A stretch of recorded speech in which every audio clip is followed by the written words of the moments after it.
চট্টগ্রাম বিশ্ববিদ্যালয়, রাজশাহী বিশ্ববিদ্যালয় সহ সব বিভিন্ন ক্যাম্পাসে একটা অস্থিতিশীল পরিবেশ তৈরি করেছে একটি চক্র। ঠিক সেমভাবে ঢাকা বিশ্ববিদ্যালয়েও ডাকসুকে কেন্দ্র করে একটি অস্থিতিশীল পরিবেশ তৈরি করার ষড়যন্ত্র করা হচ্ছিল দীর্ঘদিন ধরে, সেটি সক্ষম হয়নি। আজকেও চেষ্টা করেছে। আমাদের কাছে এখন খবর এসছে ডাকসু নির্বাচন 9 সেপ্টেম্বরেই হবে। এর আগে যে রায় দেওয়া হয়েছে সেটা স্থগিত, এবং এর আগে যে ফিডব্যাক আপনারা পেয়েছেন সেটা স্থগিত করা হয়েছে, এবং ডাকসু 9 সেপ্টেম্বরেই হবে। শিক্ষার্থীরাই জিতবে, এটি আমাদের ডাকসুতে শিক্ষার্থীরা বিজয় হবে ইনশাল্লাহ। এবং যারা আমাদের এই আসন্ন ডাকসু নির্বাচনকে বানচাল করার ষড়যন্ত্রে লিপ্ত হয়েছিল, যারা বিভিন্ন নষ্ট এবং বাজে প্ল্যান করেছিল, তাদেরকে শিক্ষার্থীরা আগামী 9 সেপ্টেম্বর লাল কার্ড দেখাবে। আমরা জানি কারা নির্বাচনকে ভয় পায়।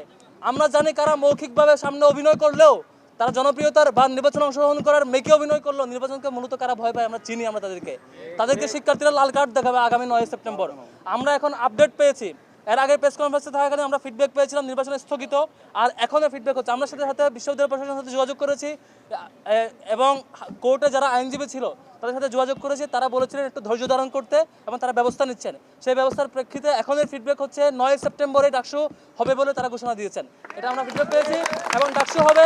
ঢাকা বিশ্ববিদ্যালয়ের শিক্ষার্থীদের কাছে অনুরোধ করব, আমরা আপনাদের সাথে আছি ইনশাল্লাহ। ঐক্যবদ্ধ শিক্ষার্থী জোট আপনাদের সাথে থাকবে, এবং আইনি কোনো জটিলতা কেউ ফেলতে চাইলে সেখানে আমাদের যে সুযোগ আছে, যে সক্ষমতা আছে, আমরা আমাদের সামগ্রিক চেষ্টা থাকবে। এবং 9 সেপ্টেম্বরে ডাকসু হবে ইনশাল্লাহ। এই যাত্রায় আমরা থামবো না ইনশাল্লাহ, এবং ডাকসু আগামী 9 সেপ্টেম্বর কোন প্রার্থী বিজয় হবে এর চেয়ে বড় ব্যাপার হচ্ছে ডাকসু 9 তারিখেই হবে। কোনো ষড়যন্ত্র ডাকসুকে পেছাইতে পারবে না, এবং যারাই জিতবে শিক্ষার্থীরাই জিতবে ইনশাল্লাহ এই ডাকসুতে। আমরা সাংবাদিকদের ধন্যবাদ জানাচ্ছি।